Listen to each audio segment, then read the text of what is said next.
Smart मीटरच्या तक्रारींवर तोडगा, महावितरणकडून चेक मीटर मोहिमेची घोषणा। 5% ग्राहकांच्या घरी 3 महिने लागणार चेक मीटर, महावितरणचे कंत्राटदारांना तातडीचे आदेश। ग्राहकांना एकही रुपया द्यावा लागणार नाही, चेक मीटरचा संपूर्ण खर्च एजन्सी उचलणार। चेक मीटर लावल्याने खरोखरच समस्या सुटणार का, काय सांगतो अनुभव? तुमचे वीज बिल अचानक दुप्पट तिप्पट वाढून आले आहे का? स्मार्ट मीटर खरोखरच फास्ट पळतोय का, की ग्राहकांच्या खिशावर दरोडा टाकला जातोय? तुमच्या याच सर्वात मोठ्या भीतीवर आता केंद्र सरकार आणि महावितरणने एक अत्यंत महत्त्वाचा आणि मोठा तोडगा काढलाय।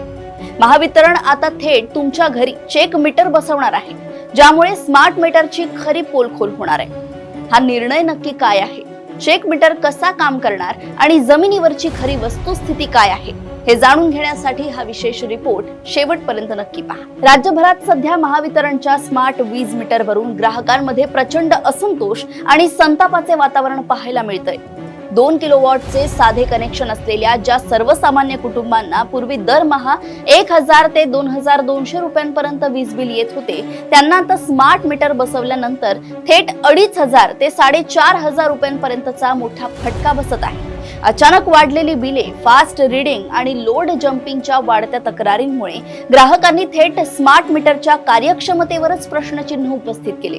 या गंभीर समस्येची दखल घेत केंद्र सरकारच्या ऊर्जा मंत्रालयाने नवीन निर्देश जारी केले असून महावितरण आता राज्यभरात चेक मीटर म्हणजे समांतर मीटर मोहीम राबवणार आहे। या नवीन धोरणानुसार राज्यातील किमान 5% टीओडी स्मार्ट मीटर ग्राहकांकडे आणि ज्या ग्राहकांनी वीज बिल जास्त येत असल्याची तक्रार केली आहे, त्यांच्या घरी मूळ स्मार्ट मीटरच्या अगदी शेजारीच सलग 3 महिन्यांसाठी हे चेक मीटर बसवले जाईल। या 90 दिवसांच्या कालावधीत दोन्ही मीटर मधील रीडिंगची अचूक तुलना केली जाईल। जर स्मार्ट मीटरच्या रीडिंग मध्ये काही तांत्रिक दोष किंवा तफावत आढळली तर संबंधित कंत्राटदार एजन्सीवर कठोर दंडात्मक कारवाई केली जाईल आणि ग्राहकाचे वाढीव बिल तातडीने दुरुस्त केले जाईल।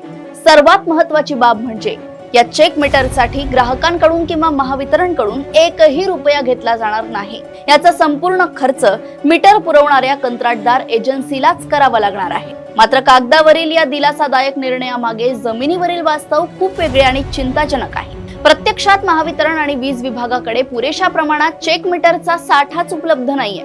अनेक भागात ग्राहकांनी 15 ते 20 दिवसांपूर्वी अर्ज देऊनही त्यांच्या घरी अजूनही चेकिंग मीटर लावण्यात आले नाहीत। उपलब्ध असलेले मोजके मीटर केवळ नवीन वीज कनेक्शन धारकांसाठी वापरले जात आहेत। याशिवाय आधी स्मार्ट पोस्टपेड, नंतर प्रीपेड आणि वाढत्या विरोधामुळे पुन्हा पोस्टपेड अशा महावितरणच्या धरसोड आणि गोंधळलेल्या कारभारामुळे वीज ग्राहकांच्या मनातील शंका आणि अविश्वास अजूनही कायम आहे। महावितरणच्या या चेक मीटरच्या निर्णयामुळे तुमच्या भागातील समस्या सुटेल असं तुम्हाला वाटतंय का? तुमच्या घरी सुद्धा वीज बिल वाढून आलंय का? आम्हाला कमेंट करून नक्की सांगा। अशाच घडामोडी व अपडेट्स मी ऐश्वर्या आपल्यापर्यंत घेऊन येत राहील। तोपर्यंत बघत रहा देशोन्नती। नमस्कार।